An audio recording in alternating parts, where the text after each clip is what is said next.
Bab 443 Tanduk Ekseges. Diunggah oleh Baca Suara. Jangan lupa like dan subscribe, agar kami semangat unggah lebih banyak. Arthur Leywn. Malam gelap, bintang-bintang tersembunyi di balik awan tipis yang berhembus dari pegunungan Basilis Fang di kejauhan. Kami bergegas melewati kota Nirmala dalam diam. 4 penjaga telah ditempatkan di portal penurunan ketika kami tiba, kematian mereka terjadi dengan cepat, tapi pertarungan itu mengganggu percakapanku dengan Sylvie. Sekarang, saat kami merayap menaiki sisi menara tinggi yang menghadap ke Istana Sovereign Exeges, dengan sarafku yang semakin tegang setiap detiknya, aku fokus pada apa yang dia katakan untuk menjaga pikiranku agar tidak berputar ke dalam skenario yang tidak membantu mengenai pertempuran untuk datang.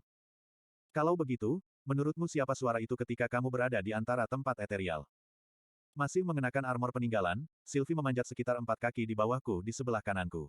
Akan lebih mudah baginya dan Chul untuk terbang, tapi mereka perlu menekan tanda tangan mana mereka sebanyak mungkin. Aku masih tidak yakin, katanya pelan. Kamu telah melihat ingatanku. Aspek fisiknya bergeser. Petik 2. Tapi menurutmu itu mungkin, ibumu. Sylvie diam, pikirannya kacau. Kami mencapai puncaknya, menarik diri melewati dinding pendek yang mengelilingi atap datar menara batu pasir. Aku tidak tahu. Dia berlutut di seberang atap, memandang ke bawah ke arah istana penguasa dengan garis kerutan yang dalam terukir di wajahnya. Bentuknya jelas merupakan hasil pemikiran aku sendiri, jadi mungkin tidak ada hubungannya sama sekali dengan suaranya. Kisahnya tentang tenggelam dan diselamatkan oleh entitas Amorph telah memperebutkan ruang dalam pikiranku sepanjang perjalanan dari tingkat kedua reliktem. Tadinya aku berharap dapat memperoleh sedikit wawasan dari kisahnya, namun hal itu malah menambah kebingungan. Fakta bahwa bakat eteriknya telah berubah dari Vivum menjadi Aevum memang aneh, tapi di satu sisi, itu masuk akal.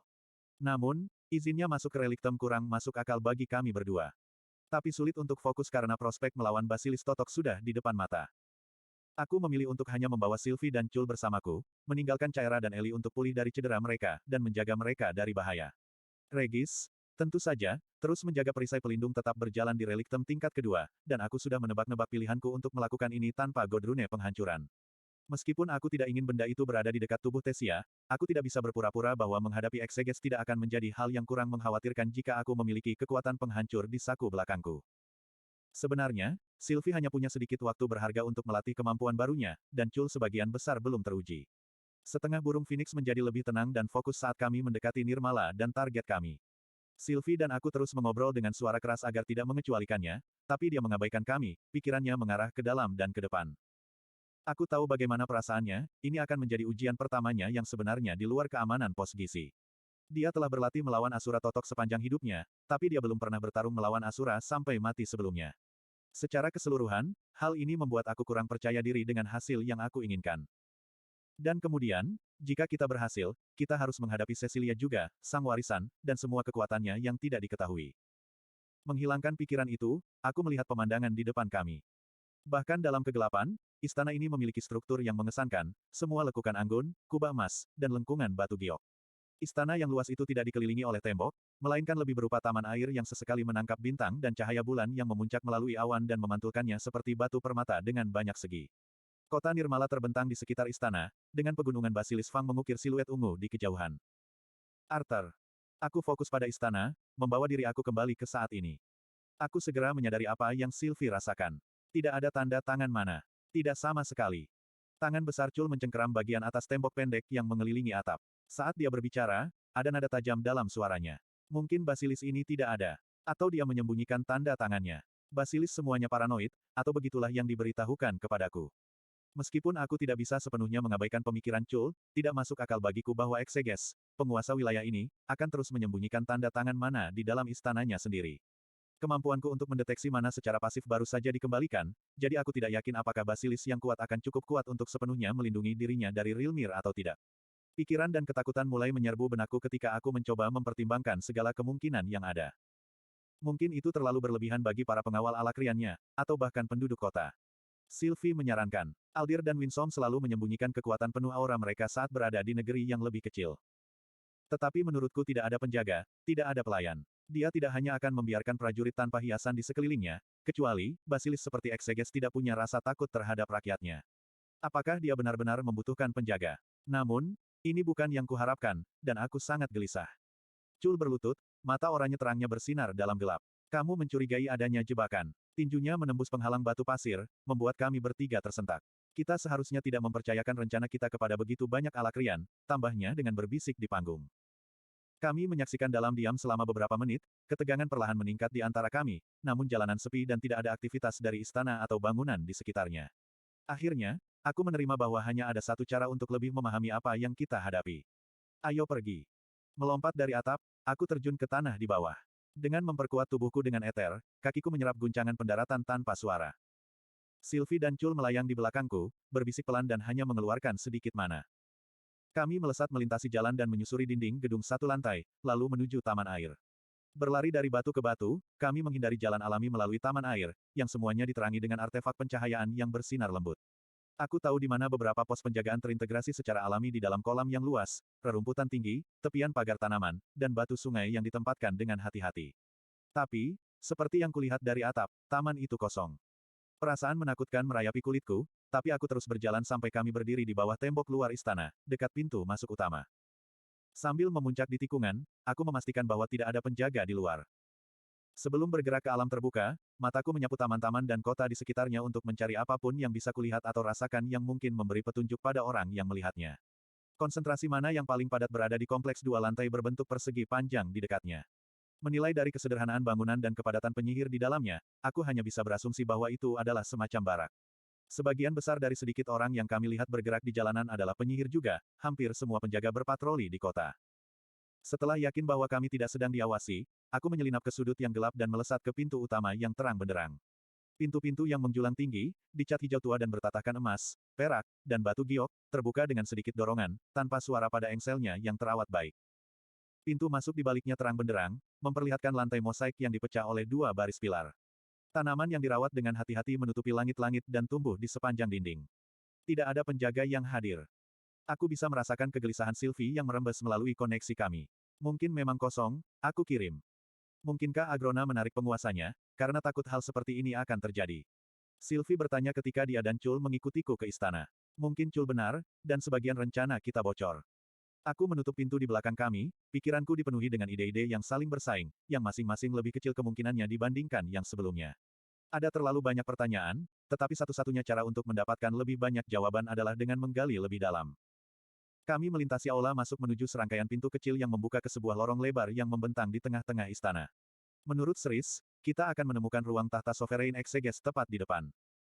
Setelah meluangkan waktu sejenak untuk merasakan tanda tangan mana di balik deretan pintu yang tertutup, aku membuka salah satunya.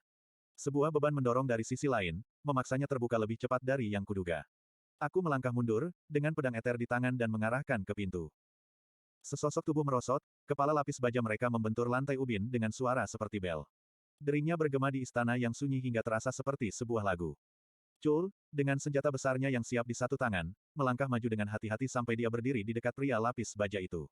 Sambil mengerutkan kening, dia menatap mataku. Mati. Dengan tangannya yang lain, dia membuka pintu lebih lebar, memperlihatkan selusin mayat di sisi lain. Aku membungkuk di samping Chul dan menekankan jariku ke leher penjaga itu. Bukan saja denyut nadinya tidak ada, tetapi dagingnya juga sedingin baja yang menutupi tubuhnya. Kulitnya pucat, dan ada kesan kurus di wajahnya. Namun, pemeriksaan cepat menunjukkan tidak ada tanda-tanda pertempuran baik pada baja maupun dagingnya.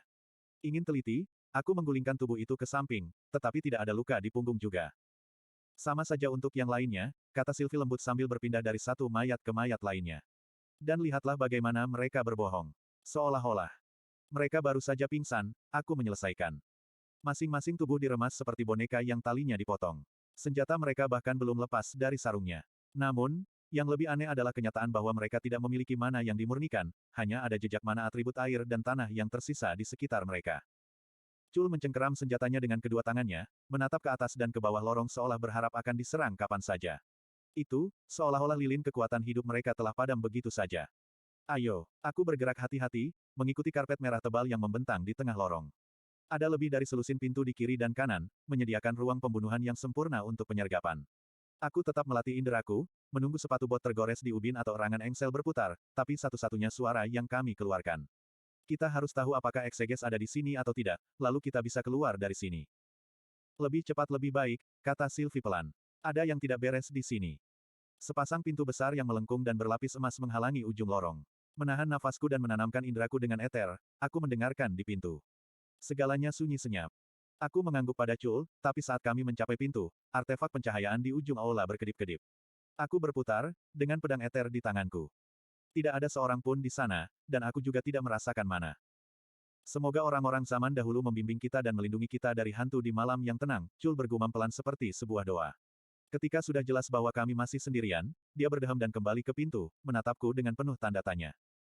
Bersama-sama, kami mendorong, dan pintu besar itu terbuka. Apa-apaan ini, pikir Sylvie. Tatapan matanya yang terbelalak perlahan menelusuri ruang di luarnya. Kami telah sampai di ruang singgasana, sebuah ruang besar yang mampu menampung sebuah bangunan yang sudah dewasa, telah berubah, atau basilis, pikirku. Lengkungan besi hitam menyapu dari lantai ke langit-langit dalam desain arsitektur yang anggun, kontras dengan kubah emas di atap dan warna merah dan emas pada lantai ubin, karpet, dan permadani. Dindingnya dilapisi kaca patri dan permadani tenunan, tapi aku hanya memperhatikannya secara samar-samar, karena aku tidak bisa memusatkan perhatian pada hal lain selain lusinan mayat yang tersebar di seluruh ruangan. Perhatianku tertuju pada satu tubuh secara khusus. Di dekat ujung ruangan, sebuah singgasana besi hitam berornamen terletak di atas alas emas.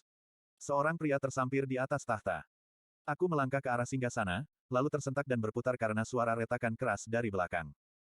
Kepala senjata Chul sebagian tertanam di pecahan ubin di kakinya. Wajahnya memerah. Siapa yang bisa mengalahkan kita sampai ke penguasa? Dan bagaimana mereka bisa melakukan semua ini? Sylvie bertanya, bergerak dengan hati-hati di antara mayat-mayat itu. Seperti sebelumnya, orang-orang ini sepertinya mati begitu saja dimanapun mereka duduk atau berdiri. Aku melintasi ruang singgasana menuju singgasana itu sendiri, tempat jenazah Sovereign Exeges disemayamkan. Kulitnya pucat dan tampak kencang dan cekung seolah-olah ditarik terlalu kencang hingga menutupi tulang di bawahnya. Matanya yang terbuka menatap membabi buta, irisnya tidak berwarna. Dia tampak seperti seseorang telah menghabiskan seluruh darah dan kehidupan dari tubuhnya, tapi tidak ada luka dimanapun, kecuali di setiap sisi kepalanya, terdapat lubang yang sedikit berlumuran darah di mana seseorang telah mencabut tanduk dari tengkoraknya. Ini pasti terjadi baru-baru ini. Sylvie telah pindah untuk berdiri di sampingku. Satu tangan menutup mulutnya saat dia menatap sisa-sisa penguasa yang mengerikan. Pastinya istana akan dipenuhi tentara dan penyihir Agrona jika ada orang lain yang mengetahui hal ini. Apa artinya ini bagi rencanamu? Chul bertanya, setengah mengangkat salah satu dari banyak mayat untuk memeriksanya, lalu membiarkan sosok lemas itu jatuh kembali ke lantai. Itu berarti mungkin masih ada waktu sebelum aku harus menghadapi Cecilia, pikirku, berhati-hati agar kelegaanku tidak sampai ke Sylvie. Dengan lantang, aku hanya berkata, aku belum yakin. Mungkin saja kita mempunyai sekutu yang belum diketahui, tapi sebelum kita mengetahui siapa yang membunuh orang-orang ini, kita perlu mengetahui bagaimana mereka meninggal. Itu tidak terlihat seperti ulah naga, Sylvie berpikir keras, berlutut di samping sesosok tubuh. Meskipun, mungkin teknik eter yang kuat. Chul, yang sekarang berdiri di sampingku, memegang wajah Exeges dengan satu tangannya yang besar, memutar kepalanya ke sana kemari. Hah, kematian ini seharusnya menjadi milikku. Tangannya bergerak turun ke tenggorokan basilis yang mati itu, tapi aku menangkap pergelangan tangannya. Berhenti. Kami membutuhkan jenazahnya secara utuh. Melampiaskan amarahmu tidak akan membantu apapun. Chul menggertakkan giginya. Kamu benar. Tapi bagaimana kamu ingin mengetahui siapa yang bertanggung jawab atas? Mana berkobar kemana-mana sekaligus, mengembun menjadi penghalang kokoh yang menutupi seluruh halaman istana. Langit-langitnya bergetar, meruntuhkan bongkahan besar batu berlapis emas. Angin kencang bertiup melalui celah itu, membentuk tiga pusaran kecil yang menyelimuti Sylvie, Chul, dan aku. Slot iklan. Kamu bisa pasang iklanmu di sini. Aether muncul dariku, membelokkan angin, dan tatapanku terpaku pada sosok yang melayang turun melalui langit-langit yang rusak, rambut gun metalnya berkibar. Cecilia. Rahangku mengatup saat aku menahan tatapannya, menatap jauh ke dalam mata biru kehijauan itu untuk mencari tanda-tanda gadis yang kucintai. Fokus Cecilia beralih dariku ke mayat di singgasana, bibirnya mengerucut menjadi cibiran menghina. Trik macam apa yang kamu gunakan untuk membunuh Sovereign Exeges tanpa sedikit pun luka pada dirimu? Apa? Aku menatap, mengambil waktu sejenak untuk memahami arti kata-katanya. Kami tidak.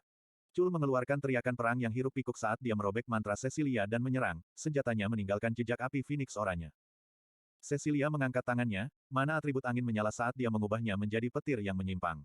Pusaran itu meledak dengan cahaya putih saat lusinan sambaran petir menyambarku sekaligus. Sangkar kaca yang berisi kelambanan tindakan di sekelilingku hancur. Meraih jalinan eter di seluruh pusaran kembar yang menerpa Sylvie dan aku merobek jalinan mantranya. Itu menolak. Aku mendorong lebih keras, memaksa keluar lebih banyak eterku sendiri, dan saat perhatian Cecilia beralih ke Chul, cengkramannya pada mana melemah. Mantra itu lenyap, dan siklon pun lenyap.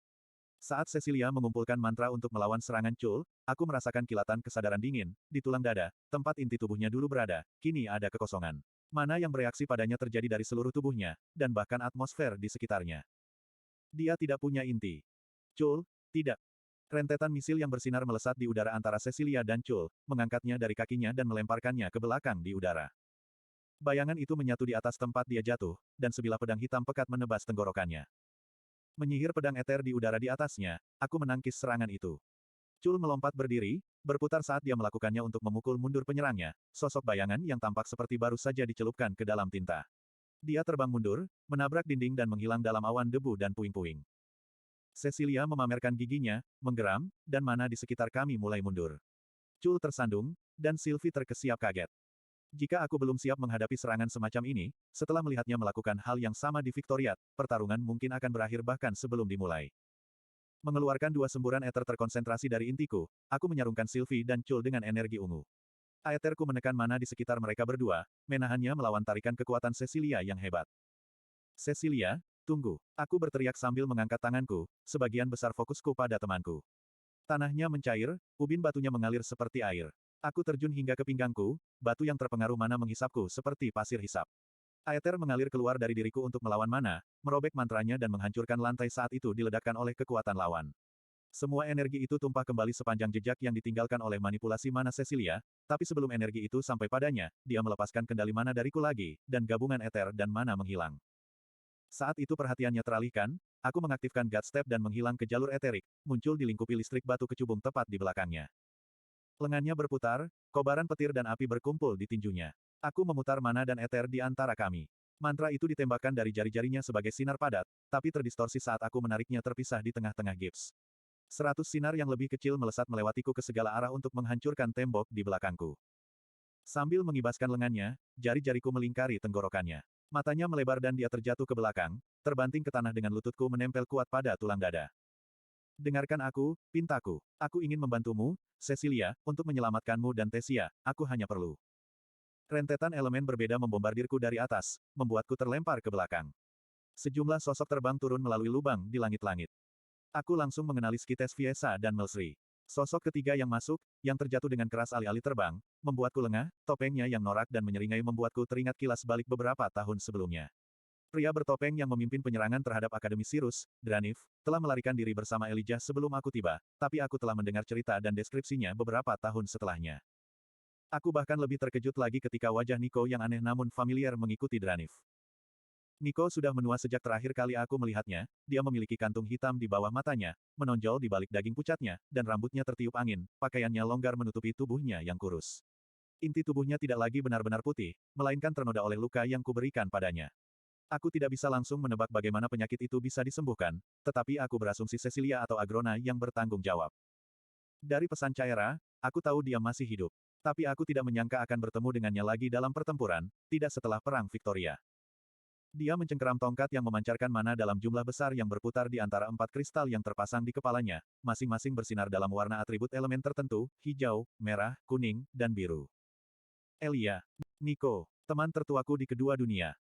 Aku melihat ini semua di antara satu detak jantung dan detak jantung berikutnya, lalu fokusku kembali tertuju pada Cecilia. Mana telah mengembun di sekujur tubuhnya dalam penghalang tebal, siluet yang bersinar. Lengan mana yang transparan, muncul tepat di bawahnya, meraih tenggorokanku. Aku melesat ke belakang saat lebih banyak mantra menghujaniku dari atas dan Cecilia melayang dari tanah, terbungkus dalam lingkaran cahaya mana yang membuatnya tampak seolah-olah dia memiliki 6 lengan. Bagus sekali, memberitahukan serangan ini kepada kita, Mawar, kata Fiesa, suaranya seperti es hitam. Kamu dan Melsri, tangani naga itu. Dranif, bersamaku. Biarkan reinkarnasi menangani sendiri. Fokus pada Tesia, pikir Sylvie dari seberang ruangan saat dia bersiap untuk membela diri. Chul dan aku bisa menangani diri kita sendiri melawan yang lain. Nico menatapku dengan intens hingga aku ragu-ragu. Mana sedang menumpuk di tongkatnya, permata hijau dan merah menyala, tapi keputusasaan yang terpancar di matanya sama cerahnya. Anggota tubuh Cecilia yang terbentuk mana semuanya didorong ke depan secara bersamaan. Dunia seakan-akan hancur di sekitarku saat udara berubah menjadi api, angin menjadi pedang, dan batu menjadi lahar. Aether yang menyelimuti kulitku bergetar menahan serangan gencar, tapi aku tidak bisa mengerahkan kemauanku pada mana, tidak bisa mematahkan mantranya atau bahkan mendistorsinya. Fokusnya terlalu besar, kendalinya terlalu tepat. Saat kulitku mulai pecah-pecah dan melepuh di bawah ether yang memudar, aku dewa melangkah menjauh, secara membabi buta mengikuti jalan setapak di udara untuk muncul di antara Cecilia dan Nico. Hal pertama yang kulihat dari sudut pandang baruku adalah mata gelap Nico. Dia menatap lurus ke arahku. Jangan melawan kami, Grey, katanya seketika, dunia meledak keluar dari dirinya dengan tergesa-gesa. Jika kamu datang dengan damai, kami akan melepaskan ikatanmu dan burung Phoenix itu. Sebuah tangan berbentuk mana melingkari pergelangan kakiku dan menyeretku ke bawah. Berputar, aku melepaskan tendangan berbalut eter ke sisi Cecilia. Dampak dari aether dan mana mengirimkan gelombang kejut ke seluruh ruang singgahsana, menjatuhkan lengkungan besi hitam dan menjatuhkan sebagian langit-langit ke arah kami dari atas. Sambil mengertakkan gigi, aku melangkah lagi, berkedip di belakang Cecilia saat dia berjuang untuk mengangkat dirinya ke udara. Seketika, rentetan api beku menghantamku dari belakang saat Nico meluncurkan mantra yang dia serang. Sebagian besar bautnya meledak mengenai pertahananku, tapi beberapa menembus penghalangku yang melemah, lalu hancur di dalam kulitku, mengirimkan pecahan es yang terbakar ke otot-ototku. Rasa sakit menjalar ke sekujur tubuhku. Aku mengangkat lenganku, ledakan eterik keluar dari telapak tanganku dan menyerang Nico. Angin dan bumi yang disulap muncul sebagai penghalang di antara kami, tapi itu memberiku waktu untuk mengganggu mantranya dan menghancurkan pecahan yang masuk ke dalam ototku. Bahkan dengan bantuan stafnya, kendalinya atas mana sangatlah sederhana dibandingkan dengan legasi. Aether bergegas ke luka itu dan mulai menyembuhkanku seketika. Udara tiba-tiba mengental seperti bubur di paru-paruku. Itu menyatu di mataku, membuat seluruh dunia menjadi buram. Saat aku mencoba merobek mantranya dengan Aether, mantra itu menolak lagi, kendali Cecilia melawan kendaliku. Menutup mataku, aku melangkah ke jalur eterik lagi, muncul di tengah ruang singgasana dan menarik napas dalam-dalam. Dari sudut mataku, aku menyaksikan senjata Cul menghancurkan lantai ubin yang luas, Dranif baru saja melesat menyingkir. Fiesa terbang tinggi di atas, dekat atap yang runtuh. Aliran rudal hitam terus-menerus keluar dari bayang-bayang di sekelilingnya dan menyerang Cul dari segala arah. Bahkan saat aku mempertimbangkan untuk bergerak membantunya, dia berputar dengan kecepatan yang mengejutkan dan mengarahkan gagang senjatanya ke wajah Dranif. Topeng aneh itu hancur, dan darah keluar dari hidung, mulut, dan mata dari wajah polos di bawahnya saat Dranif jatuh ke tanah. Di belakang singgasana, Sylvie menghindari serangan gabungan dari Melsri dan punggawanya, Mawar, Fiesa memanggilnya. Kedua alakrian itu adalah pusaran pedang dan mantra, tapi Sylvie sepertinya bergerak lebih cepat dari yang seharusnya, tubuhnya melompat-lompat dan menyentak di angkasa dengan kilatan eter seperti strobo. Dengan setiap gerakan tubuh fisiknya yang berorientasi pada Avem, seberkas mana murni muncul, menyentak secara tidak wajar ke arah lawannya. Mesri berlari ke samping dengan pedang yang dilingkari api jiwanya dan memutar yang lain. Mawar seolah melebur ke dalam bayang-bayang, tak ada awal dan akhir yang jelas di tubuhnya, seolah ada dua baut yang menembus dirinya. Yang ketiga menyerang, dan aku bisa merasakan desahan kesakitan, tapi perhatianku terpaksa kembali ke Cecilia sebelum aku bisa memastikan keadaan punggawa itu. Penguasaan legasi atas mana sungguh luar biasa, jauh melampaui apapun yang pernah aku lihat sebelumnya. Dia bisa memanipulasi dan menggabungkan mana atmosfer dengan pikiran, menggunakannya dengan cara yang hanya bisa kuimpikan ketika aku masih menjadi penyihir berelemen kuadra. Aku tidak bisa mengimbanginya dengan cara seperti itu, sungguh bodoh membuang-buang energi untuk mencoba mengalahkan kendali mana. Namun, dalam kedua kehidupannya, dia bergantung pada jumlah kekuatan luar biasa yang diberikan oleh sifatnya sebagai warisan. Tekniknya ceroboh, dan manipulasi mananya kurang kreatif. Ini adalah kelemahan yang bisa aku manfaatkan. Aether mengembun di otot dan persendianku, dan Burst Step, yang didukung oleh ratusan ledakan Aether dengan waktu yang tepat, membawaku kembali melintasi ruangan dalam sekejap. Aether meledak di bahu, bisep, siku, lengan bawah, dan pergelangan tanganku, dan menyelimuti tinjuku dengan protektif, memberikan pukulan yang sangat cepat dan kuat di akhir langkahku. Pukulan itu mendarat di dada Cecilia bahkan ketika matanya tetap fokus pada keberadaanku beberapa saat sebelumnya. Seolah-olah waktu telah melambat, aku melihat retakan menyebar di seluruh selubung mana, sambaran petir yang sangat panas menutupi bentuk fisiknya. Seperti cermin gelap, retakan yang sama menjalar ke penghalang eterik di sekitar lenganku, dari buku jari hingga siku. Tubuhnya berputar ke samping, dan berstrike milikku meluncur dari permukaan mantra pelindungnya, momentumku membawaku melewatinya. Di tangan kiriku, aku menyulap pedang eter, mengayunkannya ke belakangku. Salah satu lengannya terangkat untuk menahan serangan itu, dan sekali lagi Aether menggigil melawan mana, dua kekuatan yang berlawanan berjuang untuk mendapatkan keunggulan. Kali ini konsentrasiku hilang. Bilahnya menembus lengan mana yang transparan dan menusuk ke sisi tubuhnya, hanya mematahkan kulitnya. Teriakan kemarahan datang dari atas, mataku otomatis tertuju ke sana, Nico terengah-engah, wajahnya merah karena marah. Mengepalkan tinjunya, dia menyentakkannya ke atas, dan aku merasakan mana yang mengembun di bawahku. Melompat ke udara, aku menghindari selusin paku besi hitam yang menembus lantai. Menempatkan satu kaki di sisi paku, aku meluncurkan diriku lebih tinggi, membidik ke arah Nico. Saat aku terbang ke arahnya, aku teringat pesannya. Kamu berhutang nyawa padanya. Dia tidak tahu. Bahkan setelah sekian lama, dia tidak tahu kenapa Cecilia benar-benar mati. Namun dia masih menghubungiku, mengirimiku inti Sylvia sebagai persembahan perdamaian.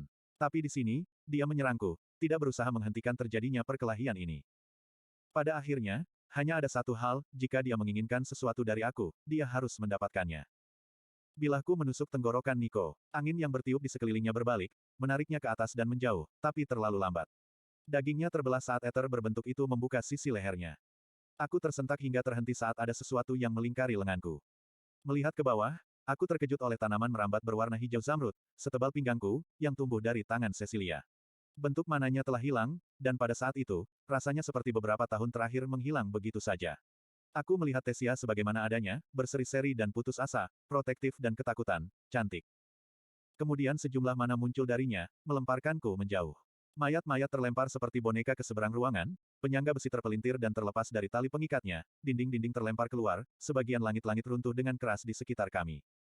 Aku mendarat dengan kakiku di seberang ruang singgasana, mencondongkan tubuh ke depan untuk menghentikan gerakanku yang terpeleset ke belakang. Cecilia melayang di atas lubang raksasa di lantai, yang telah diledakkan menjadi kawah karena serangannya. Di sebelahnya, Nico melindungi dirinya dengan gelembung berbentuk bola berisi mana warna-warni. Sebagian besar ruang singgasana menyala dengan api Phoenix. Semburan tak terkendali itu melompat dari Chul ke arah yang acak-acakan saat dia berteriak dan mengayunkan senjatanya dengan liar, Fiesa tidak terlihat dimanapun, dan aku juga tidak bisa merasakan mana miliknya.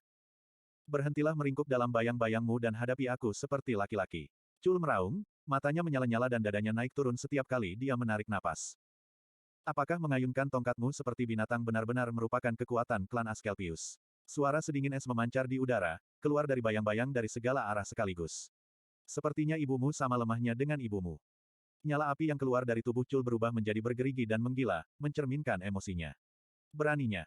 Tiba-tiba, kepala Chul tersentak ke samping saat dia melihat sasarannya. Dia melompat ke udara dengan teriakan kemenangan saat senjatanya yang terbakar mengeluarkan busur oranye terang ke arah Sylvie, Mawar, dan Melsri. Senjata itu jatuh, disusul jejak api seperti komet. Sylvie tersentak ketika pukulan itu menghantam sisi kepalanya, hingga roboh. Perutku turun dan empedu naik ketika pemahaman tiba-tiba memenuhi diriku seperti air di paru-paruku. Di belakangku, aku merasakan mana yang mengembun saat Cecilia melancarkan serangan lagi. Di hadapanku, Chul mengangkat senjatanya untuk menyerang lagi. Aku melangkah ke jalur eterik dan muncul berdiri di atas ikatan aku. Senjata itu turun, dan aku memegang gagangnya, lenganku gemetar karena kekuatan asuran Chul. Matanya melotot. Adikku yang sedang membalas dendam. Mengapa kamu melindungi musuh? Sebuah ilusi, aku berkata, hampir tidak mampu berbicara. Chul, hentikan, ini Sylvie. Kamu menyerang Sylvie. Sebuah pedang yang diselimuti api jiwa membelah eter yang melindungi tubuhku. Bilah bayangan hitam menghantam punggungku. Pedang eter muncul melayang di udara di sekitarku, dan aku menebasnya dengan liar, mendorong Skite dan penahannya kembali. Chul melepaskan senjatanya dan terhuyung menjauh, menggelengkan kepalanya, matanya masuk dan keluar dari fokus. Dia melambaikan tangannya ke udara seperti sedang membersihkan sarang laba-laba. Tidak, kamu. Aku terpaksa menghindar ke samping saat ledakan mana mengenai dada Chul, mengangkatnya dan membantingnya ke sisa-sisa pilar besi hitam yang bengkok. Di belakangku, Sylvie melayang dari tanah, matanya yang berkaca-kaca menatap Chul, wajahnya tampak seperti topeng yang tabah. Ledakan demi ledakan mana murni menghantam Chul, mendorongnya menembus besi dan kemudian menembus dinding di belakangnya. Saat aku bersiap untuk mengaktifkan God Step lagi, kekuatan seperti tangan dewa itu sendiri menimpaku. Lantai di bawah kakiku pecah, tubuhku bertambah berat bahkan batu padat pun tidak mampu menopangku. Punggungku membungkuk dan kepalaku tertunduk. Aku berjuang untuk bergerak, bahkan untuk melangkah ke jalur eterik. Cecilia menimpaku seperti sambaran petir. Dia kembali diliputi dalam bentuk mana yang lain, hembusan angin, es, api, tanah, dan petir meletus dari anggota tubuhnya yang ditempa mana untuk menghujaniku. Aku mengangkat satu tangan dan melepaskan ledakan eterik.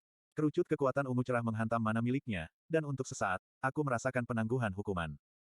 Menggaruk eterku di udara seperti tangan menembus sarang laba-laba, aku mencoba mengganggu ilusi yang mempengaruhi teman-temanku, tapi udaranya begitu kental dengan distorsi mana Cecilia sehingga mustahil untuk mengisolasi dan membatalkan ilusi Fiesa.